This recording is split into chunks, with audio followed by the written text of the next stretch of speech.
Tape 3W suivi d'école au Sénégal. D'accord. À école au Sénégal, c'est facile, tu n'as qu'à te connecter. Tape école au Sénégal, les leçons sont beaucoup plus détaillées. Bonjour chers élèves, aujourd'hui nous sommes revenus pour dérouler une leçon de grammaire.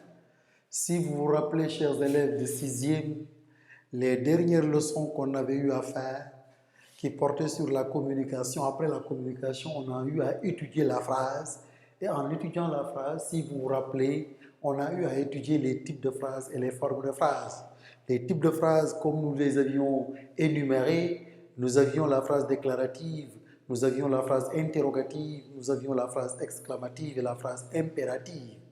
Et les formes de phrases également, on les avait étudiées et ces formes-là nous ont donné la phrase affirmative, la phrase négative, la phrase emphatique, la phrase active, la phrase passive et la phrase impersonnelle. Donc voilà en fait les types et les formes de phrases que nous avions étudiées précédemment. Aujourd'hui, chers élèves, nous allons étudier la phrase et ses constituants. Mais quelle phrase? La phrase simple. La phrase simple et ses constituants, c'est ça véritablement qui fera l'objet de notre leçon de grammaire d'aujourd'hui. Donc, on va étudier aujourd'hui les constituants de la phrase simple. Les constituants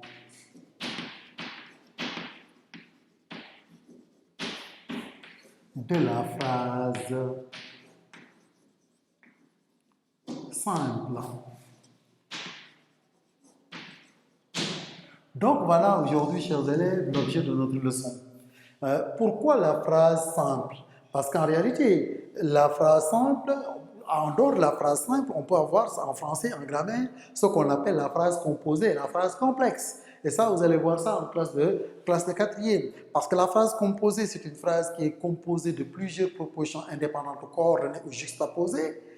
Ou bien, vous pouvez avoir ce qu'on appelle une phrase complexe qui est composée d'une proposition principale et d'une proposition subordonnée. Mais ça, vous allez voir ça en 4e, chers élèves. Mais nous, ce qui nous intéresse aujourd'hui fondamentalement, c'est la phrase simple et ses constituants. Mais avant de parler de la phrase simple et ses constituants, il faudra véritablement savoir ce que c'est qu'une phrase. Une phrase, nous avions l'habitude de dire que la phrase commence par une lettre majuscule et se termine par un point. Elle est une unité de valeur, une unité de mots qui a un sens véritablement et elle commence par une lettre majuscule et se termine par un point. Cette phrase-là aujourd'hui, chers élèves, qui est une phrase simple, nous allons voir ses constituants. On commence par avoir une définition de ce que c'est qu'une phrase simple. La phrase simple, chers élèves, est une phrase qui est composée, par définition, la phrase simple est une phrase qui est composée d'un groupe nominal et d'un groupe verbal. Je répète, la phrase simple est une phrase qui est composée d'un groupe nominal et d'un groupe verbal. Donc, la phrase simple, par définition, est une phrase qui est constituée seulement d'un groupe nominal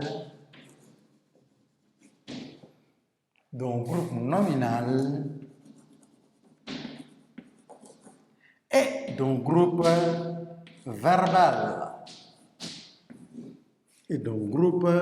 verbal.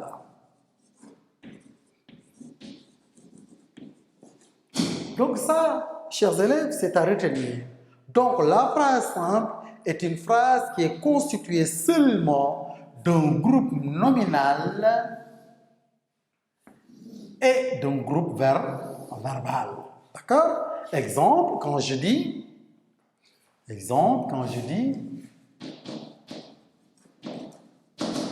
le collégien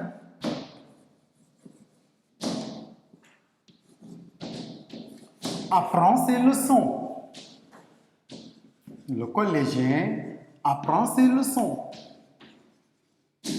Là, chers élèves, vous allez voir qu'il y a deux groupes. Le premier groupe qu'on a, c'est un groupe nominal. Le collégien, il est groupe nominal. OK? Et le second groupe, nous allons voir que c'est un groupe verbal. Le groupe verbal qui est là, apprend ses leçons.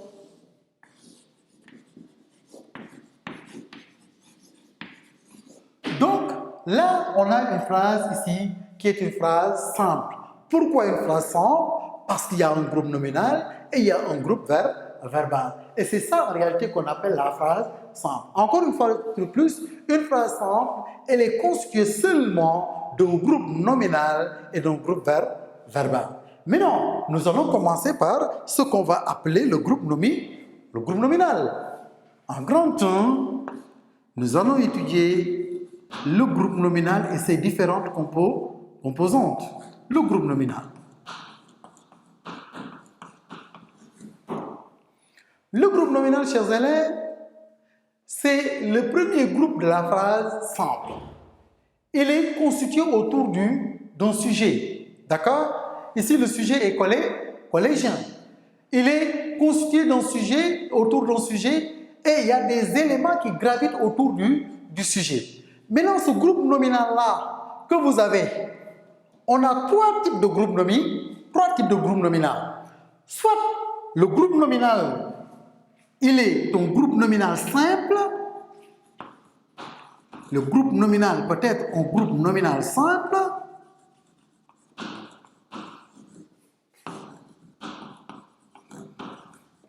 Quand dit-on que le groupe nominal, il est un groupe nominal simple? Il est un groupe nominal simple lorsqu'il est composé d'un déterminant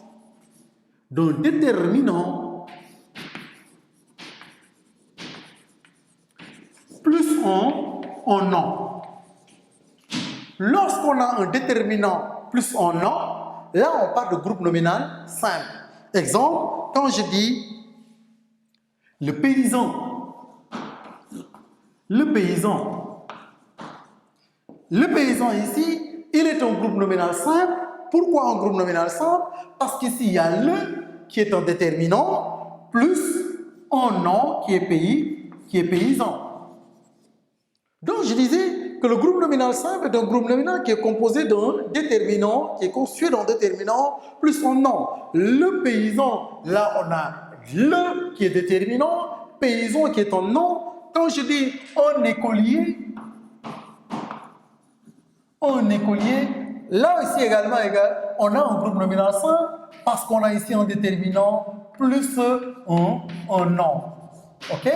Quand je dis la dame, là également, on a un groupe nominal simple parce qu'ici, on a un déterminant plus un nom qui est dame. Donc, un groupe nominal simple est un groupe nominal qui est composé d'un déterminant plus un nom. Mais également, en dehors d'un groupe nominal simple, on a un autre type de groupe nominal qu'on appelle le groupe nominal élargi. Le groupe nominal élargi. Le groupe nominal élargi.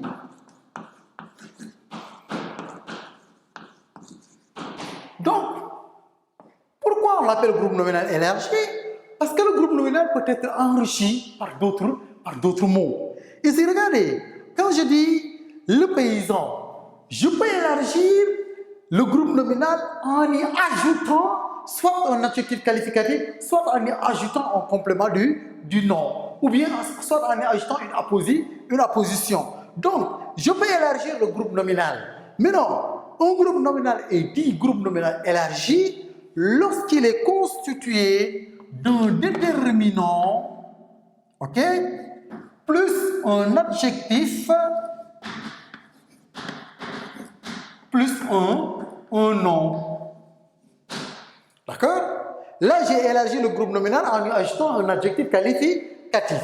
Donc, lorsque vous avez un déterminant, plus un adjectif, plus un nom, là, on parle de groupe nominal élargi. Quand je dis, toujours j'élargis paysan, j'ajoute un adjectif en disant le brave paysan.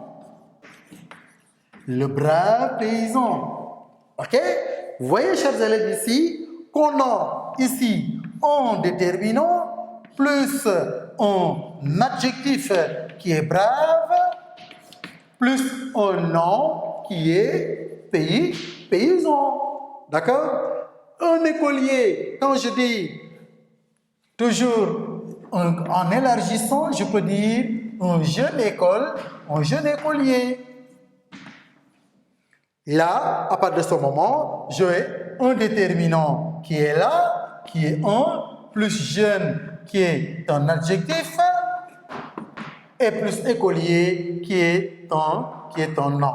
Donc c'est ça qu'on appelle un groupe élargi, un groupe nominal élargi. Mais encore une fois de plus ici, l'adjectif qualificatif, il peut se placer avant ou après le nom. Il est anteposé ou postposé. Donc il peut se placer avant ou après le nom. Je peux dire le brave paysan, comme je peux dire le paysan brave. Je peux dire un jeune écolier, comme on peut dire un écolier jeune.